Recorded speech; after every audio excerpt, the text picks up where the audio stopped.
pagsikapan ninyong pumasok sa makipot na pintuan. Alam niyo, sabi nga po makipot ang daan patungong langit. Pero habang tayo nabubuhay ngayon, ano po? Habang tayo malakas, ano ba ang ating ginagawa? Tanungin po natin ang aking sarili.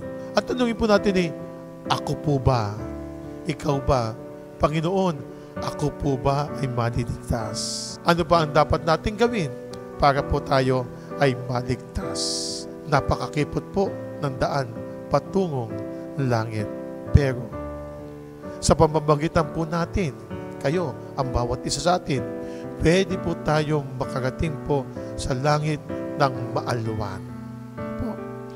Kung susuungin po natin ang mabibigat na gawain ng ating Panginoon. Ang mabibigat na gawain para sa ating Panginoong Diyos ay yaong bang magiging magaan kung ito ay iyong gagawin. Hindi ka nilikha ng Diyos kung hindi ka dapat kumilos.